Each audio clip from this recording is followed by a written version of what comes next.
All right, so today is Tuesday, August 27th. When you come into class every day, when you walk in, I'll have the agenda for the day posted. So this is what we plan to do in class. I know especially these Tuesday, Thursday, 75-minute classes can be hard to sit through sometimes. And so just having an agenda sometimes helps to kind of, all right, like here's where we are, here's how much more we have to go. So that will be posted every day.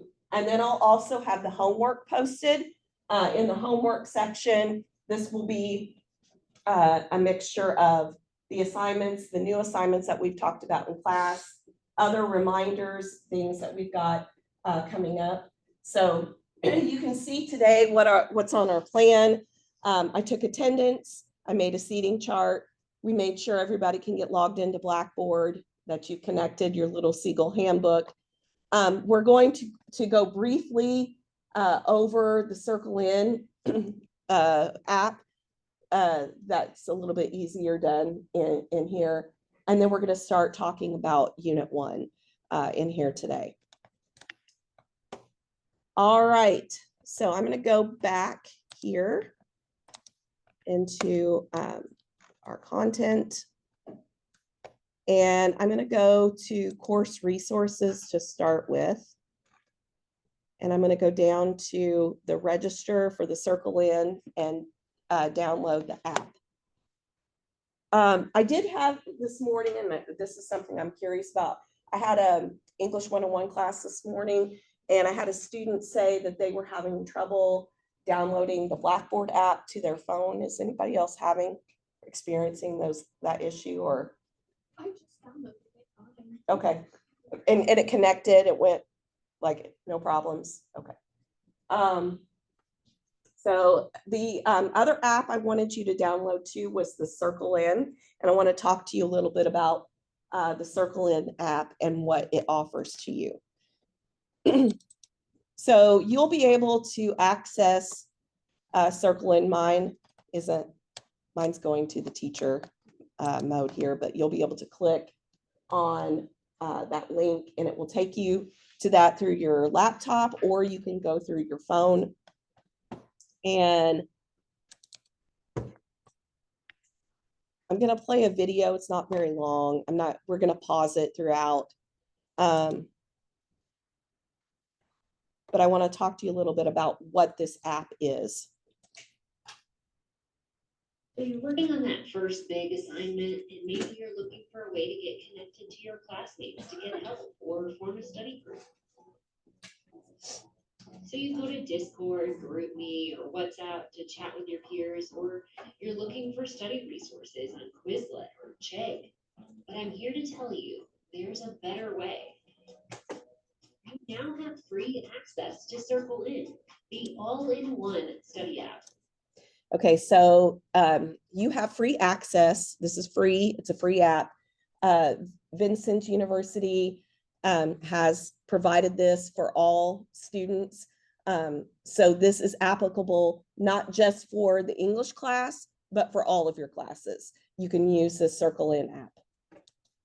Study together with your peers. On Circle In, you are instantly connected with all students in your course from day one, so you don't have to exchange any personal information. You can be matched with a study group based on your interests and preferences, access helpful study tools, and even earn rewards for helping each other. Let me show you how it works.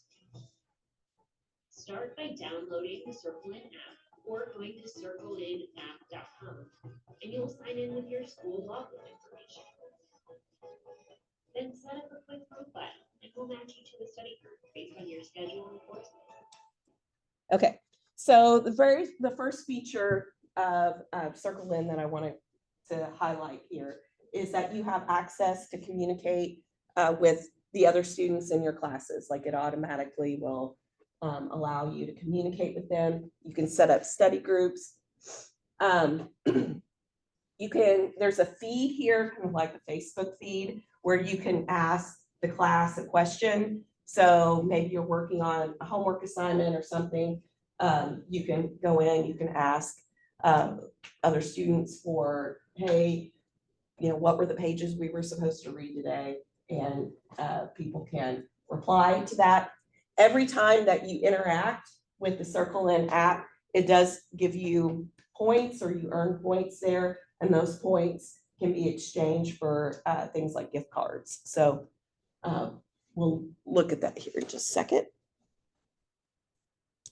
So you can find your study match made in heaven. You can form a group chat or a class chat, or if you want to ask an anonymous question, you can do that too. Check out the study feed to see questions or study resources that others in your course have shared. Okay, so another feature I want to point out of Circle In, and it won't be as helpful for your English 101 class, but it may be helpful for your other classes. You can create flashcards to help you study for tests in the Circle In app. It kind of works like Quizlet, like where you can go in and study those. I'm not going to be giving tests like a lot of multiple choice. In fact, most of our assignments are just writing assignments that we're going to have. So you won't be having a lot of tests with multiple choice answers. Like I give you a list of terms and you have to memorize them. But for other classes, this may be helpful. And so if you create, for example, like this student created a set of flashcards for their biology class over animal traits, you can share those flashcards with the other people in your class. You can work together to study those things, those terms. And you can earn points for creating flashcards. You can earn points for interacting with the flashcards. But it's a good way to study. You can also get linked up here with tutoring services here at BU through the Circle In app. So this is it. It's a good app to have to help you be prepared in the study. Like flashcards and notes. And the workflow planner will help you stay on top of your tasks and assignments. Okay, so another feature of Circle In is the workflow planner. So this is a way for you, if you aren't interested in using like a paper planner where you keep track of all your assignments and your and things on a calendar, you can use this workflow tool, and you can put when things like upcoming assignments and tasks that you have to do. It will show you like when you start it, it'll move it over to in progress. You can check things off when they're done. It'll let you know if something's overdue in there. You can see like this is the board view, but there's also a list view and a calendar view there. So you can set up like what looks like a calendar function in there. Anytime you enter something into the workflow, you earn points for that. When you get things done, you can check stuff off, you can earn points for that as well. So this is a nice little feature here to help keep you organized and organize your studying. Every single study quest and action you complete, you're depositing points into your rewards bank. Then head on over to the reward store to redeem your points for gift cards to over 50 different retailers. So you can redeem those points that you earn for gift cards. The gift cards, there's like Amazon, Walmart, Applebee's. So there's lots of like local places that you could redeem those gift card points. There's AMC Theater. But then there's also like things like Amazon that you can use online. It does like every week, I believe Circle In, they provide some kind of like a mission or a quest for the users to complete. And those are, they're usually pretty simple things that they want you to do. You can earn points for that. We've had, at the end of the semester, they often have like grand prizes that they give out. Sometimes it's scholarships to students. Sometimes it's one semester, it was a PS5. There's been laptops given before at the end.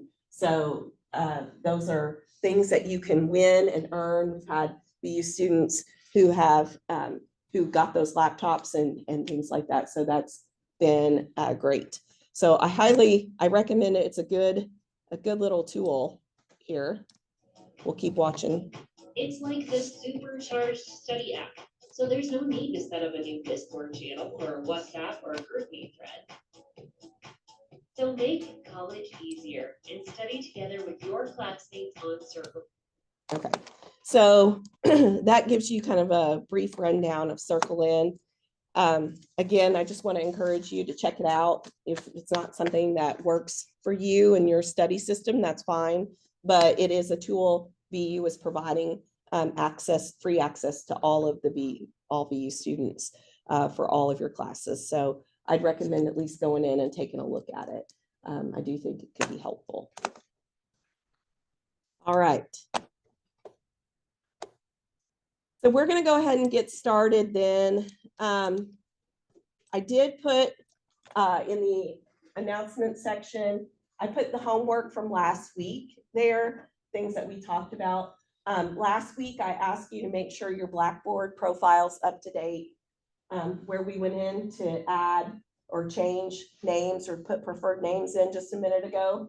You want to make sure that that email address that's in there is accurate, because Blackboard will send you reminders and different things, and a lot of times it'll send it through your email. So you want to make sure you've got the correct email in there. I do recommend making sure you download that Blackboard app and the Circle In app. We are going to use Google Docs for some of our essay writing this semester. So you want to have a Google account ready to go here in the next couple of weeks.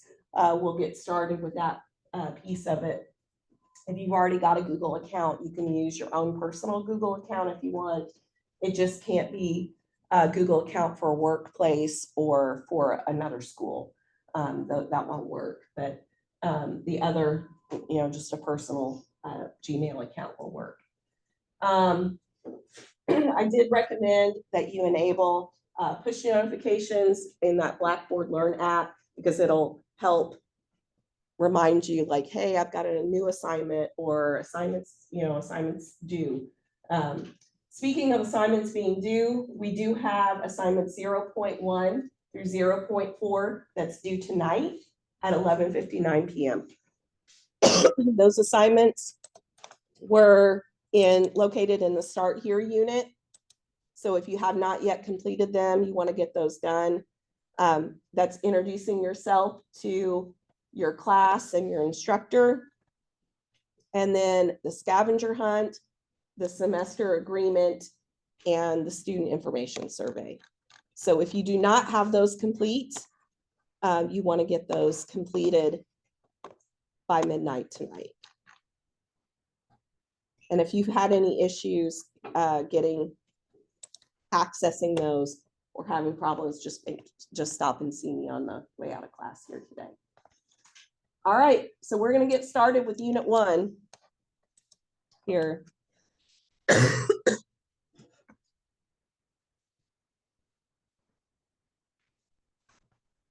Okay. Move down here to Unit 1.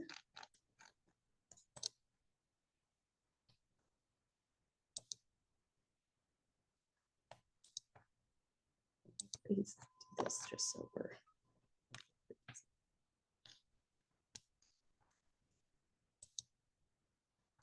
All right, so we're going to start Unit 1.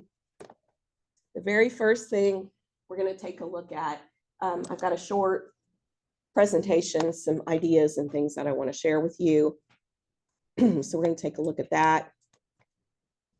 And then we're going to talk about our first couple of readings. So put this in present mode.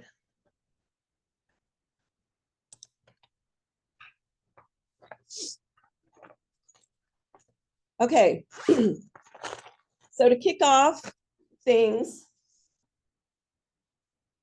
let me see if this is good. Yeah, okay. To kick off things this semester, our very first chapter, what we're going to look at in our English book is Why Study Argument. The textbook that we're going to use this semester. And if you'll remember, it's an online textbook. I have a paper copy up here. You can purchase a paper copy if you want from the website. It was $25, but as long as you're okay with looking at things online, you have free access to it. It's free, totally free to you. But the book is called How Arguments Work. And so what we're going to do, our focus for English Composition 1 this semester is to make sure to improve your academic reading skills, which would be reading for school purposes, and your academic writing skills, your writing for school purposes.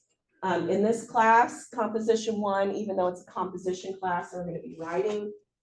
We won't be doing a lot of like creative writing. We're not writing poetry or things like that. We're really focusing on, with this class, writing for school purposes and reading for school purposes. I try to make what we do this semester very applicable so that when you leave the English 101 classroom and you go to your other classes, either this semester or in future semesters, that you're able to use the things that we, strategies and the things we talk about this semester. So a lot of the readings that you're going to get in college and that you're going to be assigned to look at and to read, and the readings that we're going to look at in here are articles where an idea is being presented to you. Somebody's giving you their opinion on a topic, and they're providing evidence why you should come to that way of thinking. And that is called argument. So we're going to be focusing on argument. It's a presentation. Argument's a presentation of ideas that usually includes the reasons to support those ideas. So the things we're going to do, the things we're going to read this semester, somebody's giving you an opinion, and they're going to give you some reasons why they have that opinion. Argument in writing is not about conflict. So I know typically when you think of the word argument, you think of like having a fight with somebody, like a relationship fight, like, or maybe a brother or sister, you argue. Argument, when we're talking about it in writing purposes, it's not necessarily people fighting or being angry with one another. It doesn't really have to do with those emotions. Instead, we're going to be focusing on the structure of the way something is presented and the way the author chooses to defend their opinion, the evidence they provide that they do it in a logical, coherent way. As far as the notes go, you have access to these on Blackboard too. So don't stress out too much if you're writing something down and you don't get it. The notes will be here. So another thing we're really going to focus on this semester, besides reading for school purposes and writing for school purposes, is making sure that we're challenging thinking as well. We want to improve your critical thinking skills. We want to help you to become a better thinker. And so argument writing does that because it forces you to make sure what you're writing, the things you're writing, that it's clear and that you've organized it in a structured way. It also requires that you think about other people's perspectives and other people's thoughts, maybe opinions that are different than your own. It helps you, the things we're going to do this semester will help you see if you've got any gaps or weaknesses in the reasons that you give for believing something. It can help make your reasons stronger that you give. And you're also going to be engaging deeper with ideas, which is going to lead to a better understanding of those things. Writing, it's a core academic practice. You're going to be doing writing in here, but this is not the only place you're going to write. In your other classes, you're going to write as well. So argumentative writing, it's central to academic work across all disciplines and all majors. Also, it's not just about what you think, but it's also making sure that you have structured it in a really clear way and that you've provided lots of evidence there. So these are things you're going to be doing outside of the English class. Some practical things that you're going to be able to do after this course. It's going to make you a better writer in your other classes outside of English class. For example, things like lab reports, essays, explanations that other teachers ask you to do. Those will hopefully you'll be better at doing those kinds of things. Beyond this class, when you go out into your career, you're going to get better, be a better writer, and you're going to be able to write better cover letters, better emails, and communication with the people that you work with.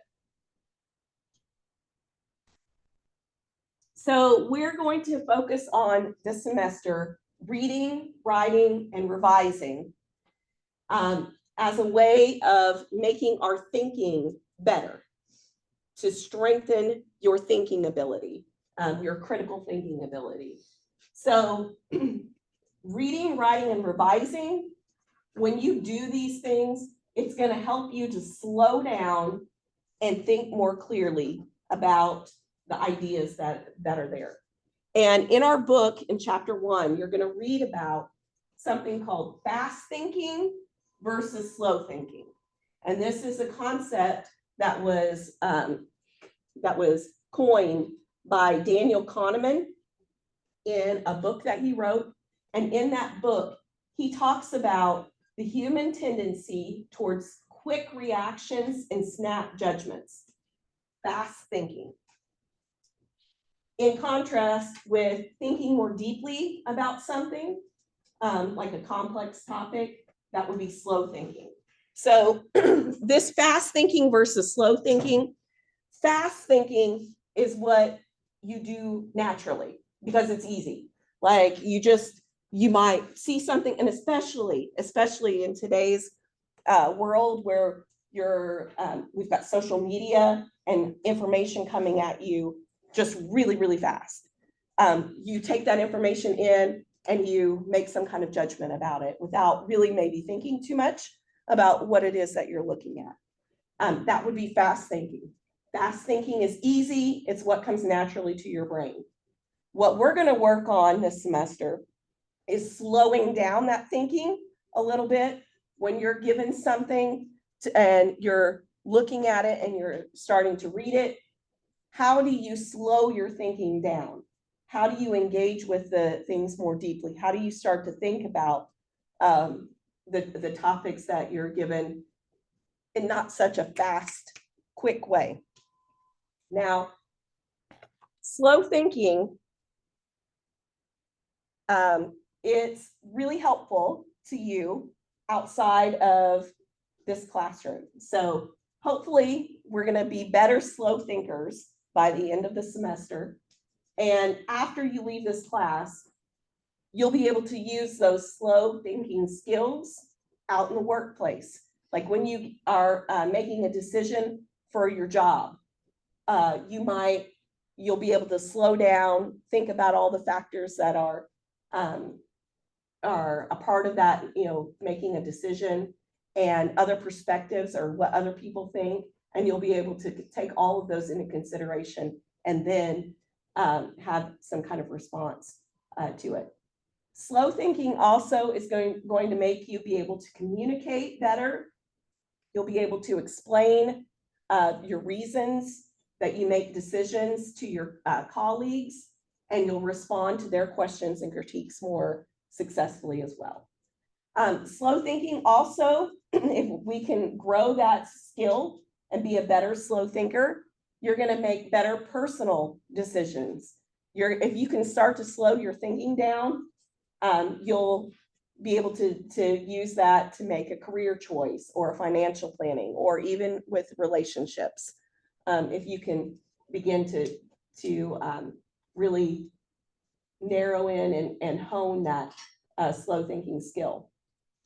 You should view this slow thinking and ways of reading and writing about argument, not just as an academic exercise, but also a life skill.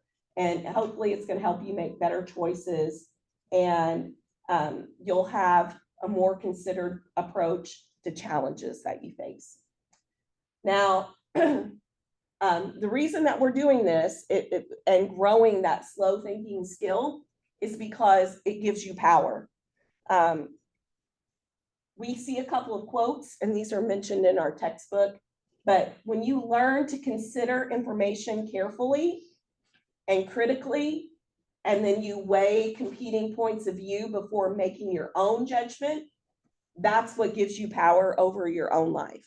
So it's empowering. Another quote that's mentioned in your textbook is that argument's a tool to equalize the unequal distribution of power that exists in every institution and situation. So lots of institutions, workplaces, schools, lots of situations, there's unequal power there. And if you can see that that power maybe isn't distributed in a way that's fair and just to everybody, you can begin to advocate for change.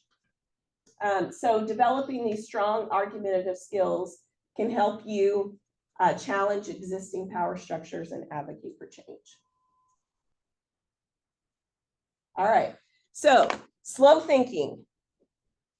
This does not come easily because, again, fast thinking is what we're used to. And again, especially in the age that we live in with social media and all the information that comes at us so quickly, it's very difficult to slow your thinking down. I'm guilty of it as well. You just get a lot of information there, and it's hard to slow yourself down and to really think about things, but it's really, really important. And I like to think of this almost like a workout. So if you've decided that, hey, I'm going to run a 5K race in 6 weeks, and you're not running right now. When you go out and you start to run, it's going to feel uncomfortable. It's not going to be easy. You're not going to be able to run 5K to start with. But if you run a little bit every day, you're going to get stronger. Those muscles are going to get stronger. You're going to get faster. You're going to improve. I want you to think about this slow thinking and writing here in class like these workouts. You may not be able to go out and run the 5K right now. Maybe you can't go out and write, a 4-page essay right now. But what we're going to do in class and outside of class, and the things I'm going to ask you to do, I'm going to divide things into easy, manageable chunks. We're going to get our reps in, start to build up some of those skills, that muscle of slow thinking muscle. We're going to start to exercise it a little bit. It won't always feel good. It may be frustrating, but the key is to persist. Because if you can keep trying and keep trying and keep trying with it, you'll get it. It's going to come to you, and you're going to leave with a really important life skill here. So again, as we practice the things that we're going to do this semester that are in our book, you're going to find that slow thinking and argumentation, they become more intuitive. So you can start to do, like at first what's so frustrating about it is that you're going to have to really think about what you're doing. And that takes time to sit and go, okay, now what should I be doing next? What should I be doing next? It's like when you learn to type on a keyboard. You don't know all the keys right away. You have to kind of hunt and peck, and that slows you down. And if your brain is working and you just want to get your ideas out, it's hard to do that. But if you keep practicing and you keep practicing over time, that's going to become a skill that you're able To exercise, it's going to become more intuitive. Like now, when I type, I don't even think about the letters on the keyboard. I've memorized those. When you ride a bicycle, at first you really got to think about, the pedaling and all the things that going on. But once you start to do it, it becomes something that is just intuitive to you. This is going to be the same kind of thing. So the way that I organize the course this semester is I really try to view this almost like an apprenticeship.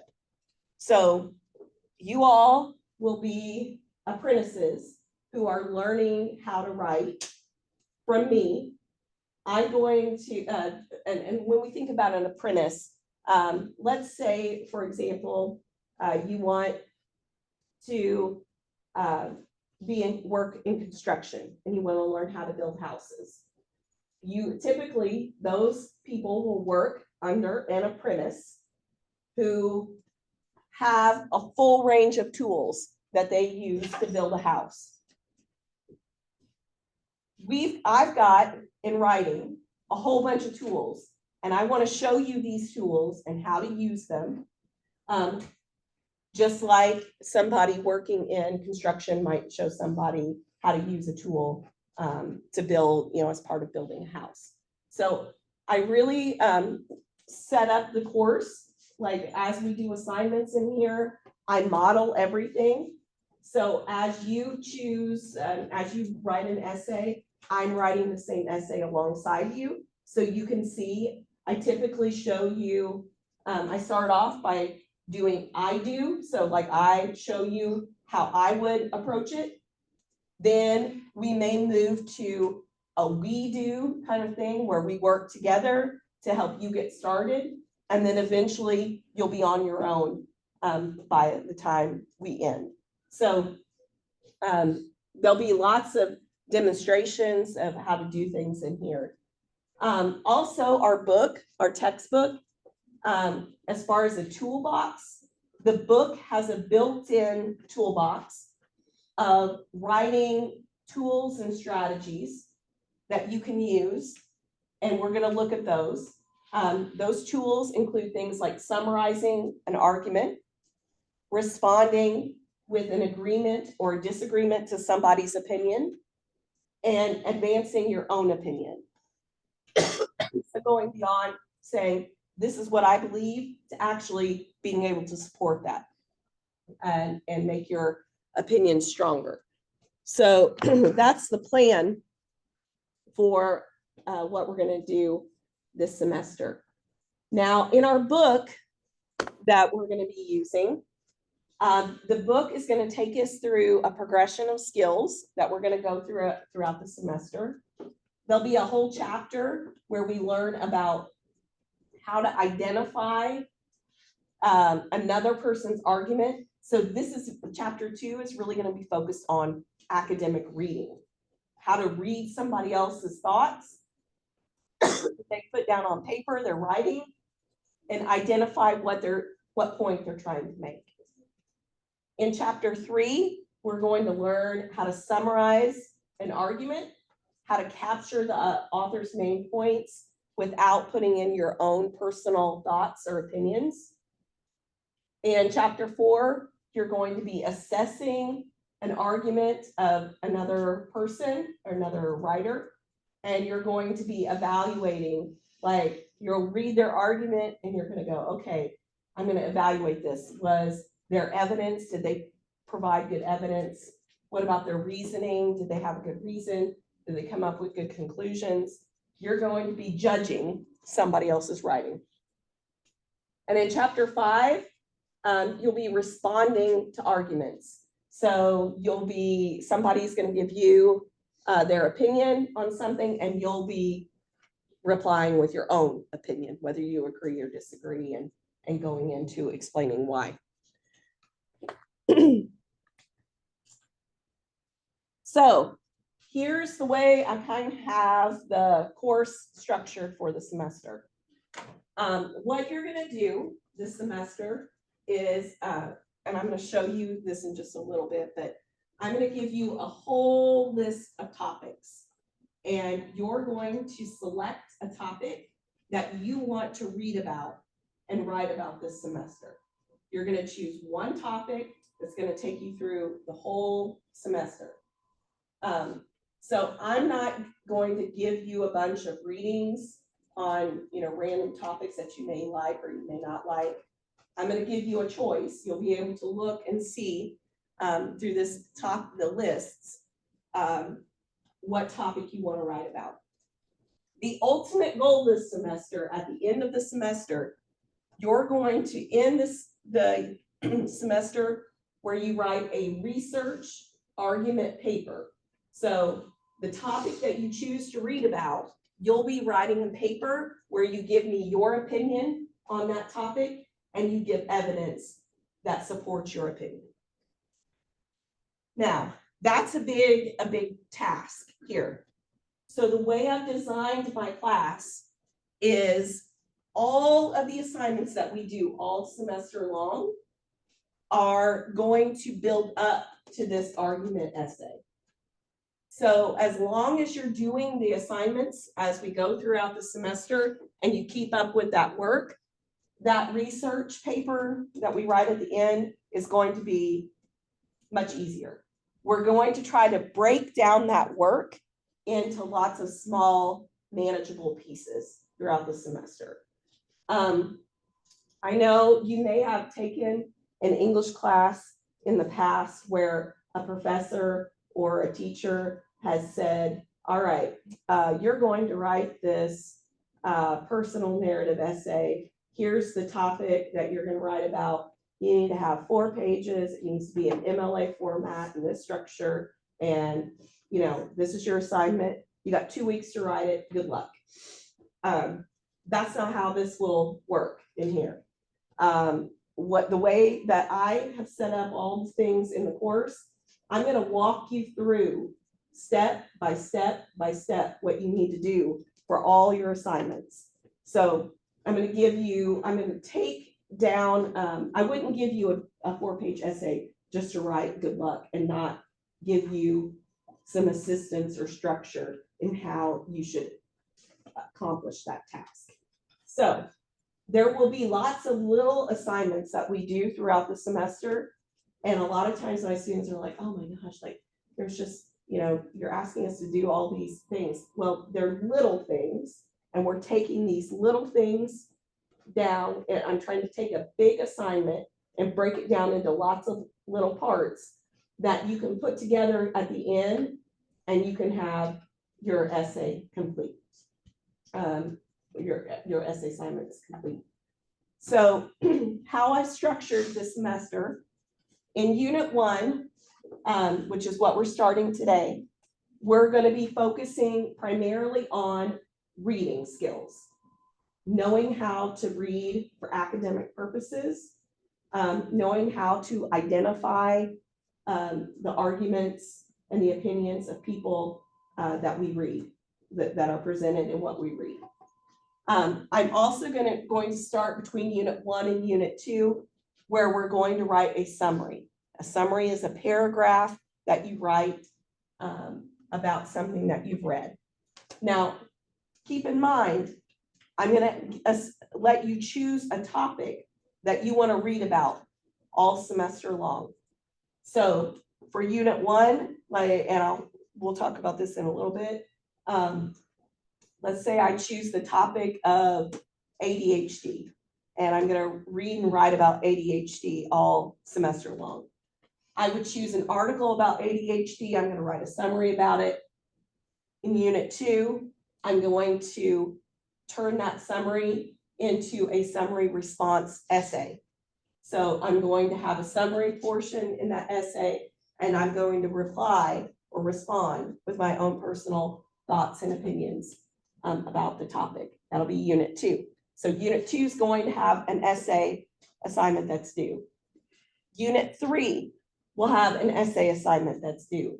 That essay assignment is going to be an analysis assignment where you're judging somebody else's argument, their use of the tools how they persuaded. Did they provide good evidence and logic? So you're going to say whether or not they did a good job presenting their opinion or not. So we'll be doing that in Unit 3. Unit 4 is all about research and citations, knowing how to incorporate information that you've come up with throughout the semester. And then at the end, we write a research argument essay where, again, if my topic is ADHD, like in Unit 3, I'm reading another article about ADHD. I'm analyzing whether or not that article, the author did a good job or not. Unit 4, I'm finding a few more resources about ADHD. I can use my resource up here for Unit 2. For this essay, I can use my resource here for Unit 3. In Unit 4, I can find a couple more resources. And then at the end, I'm going to write a research argument essay all about ADHD and my opinion on it and why I have those opinions. So this semester, the whole goal is to get to the end and write this research argument essay. All the little things that we do in the class this semester are designed to help you get that done and get that done successfully. Are there any questions so far about the course or how that is set up? Can you shut the door? All right. Thank you.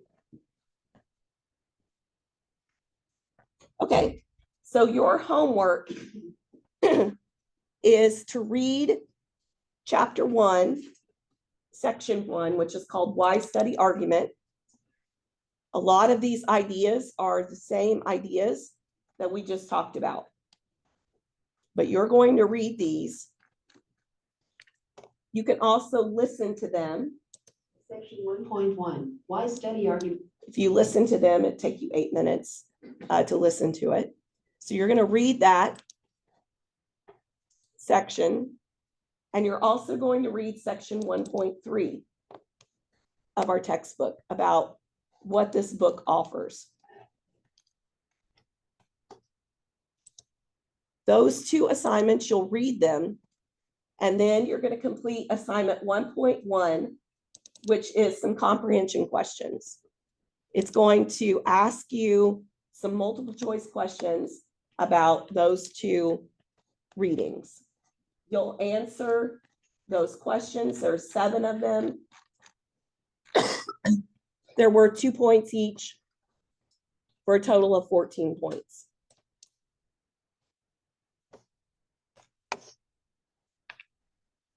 Now, you'll see here, and in the announcements, I did originally hope that we would try to finish up Unit 1 by next week on Tuesday, September 3rd. I don't think that's going to happen because of the delay that we had in kind of getting started with my being out that first day. So I've pushed those back to September 10th. Now, the way that I do due dates in this class is I just assign, like Unit 1 will all have the same due dates. Unit 2 will have all the same due dates. Unit 3 will have all the same due dates. So it gives you like the end goal. So Unit 1, we want to try to have it wrapped up by September 10th at the moment. Now, that does not mean with assignment 1.1, these comprehension questions, that you wait until September 9th to do them. It does provide you some flexibility where I know life happens. Sometimes you're working a full-time job in addition to going to school, and maybe you can't get assignments done by the next class period. If I'm assigning you something like this 1.1, and I bring it up in class, the goal would be to try to get it done before the next class period. But if you don't get it done before the next class period, I don't have the due date set until September 10th. So it gives you some wiggle room and flexibility there to be able to manage your own schedule and try to get things completed as possible, as that's easiest for you. Again, I would not wait until September 9th to do all of the assignments in Unit 1. If you do that, one, excuse me, you're going to be stressed out. You're going to feel overwhelmed, and you may not be able to follow what we're doing in class because we're going to keep moving. You may still be back on step 1 instead, and we're on, step 5 here. So you want to try to keep up with things as best you can. But again, I provide that those due dates as giving you some wiggle room. So that way you're not like, oh my God, I can't have this done by Thursday when we come back to class because I have to work and I've got this and I've got that. You can take a breath and you can get that finished when you can, as long as it's before September 10th. Are there questions about that 1.1? Okay, assignment 1.2. Now, I talked with you earlier about writing being like a workout and you having to get some reps in.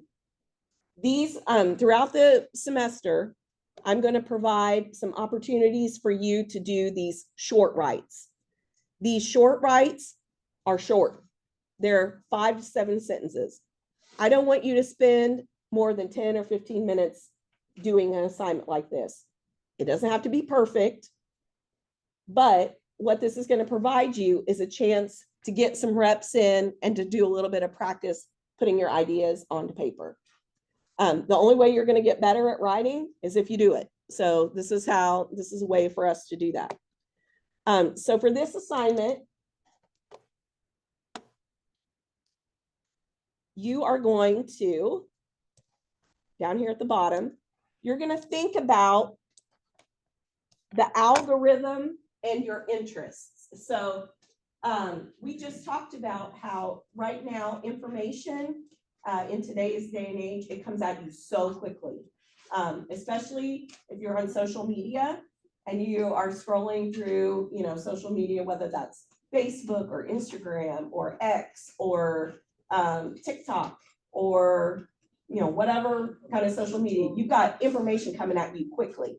And I know, as an example, like when I'm looking through TikTok, I'm just like, I look at something, that information goes in and it goes right back out and I move on to the next thing, and I don't have a lot of time to slow think about what it is that I'm looking at or seeing. So for this short writing assignment, I want you to think about how getting your information, whether it's through social media or somewhere else online. A lot of times those social media companies, they see that like, oh, Mrs. Singleton is liking all these videos. She likes to watch videos about dogs. I'm going to throw more dog videos at her. And it's just going to keep sending me things that it thinks I want to see. So that way I stay on that social media site for longer. For example, like TikTok, if it's, if I'm seeing dog videos, I'm having a good time and I'm just going through there. The longer I'm on it, the better it is for TikTok. So the algorithm here, what I want you to do is I want you to think about all these videos, articles, or posts that you see that are tailored to your hobbies and your interests, or even sometimes, I don't know if this happens to you or not, but like I'll go out for dinner with a friend and we'll be talking about something. And then later I get on my phone and I'm looking at social media and an ad will come up for, something that we talked about. I want you to think about how maybe something you searched for recently or things that you're looking at start getting fed to you because of that algorithm. And in a paragraph, I want you to write about how those personalized recommendations influence the amount of time that you spend on social media. So by seeing things that you like if I'm seeing dog video after dog video after dog video, does that make you, I want you to write about, does that actually make you spend more time on social media or on these websites?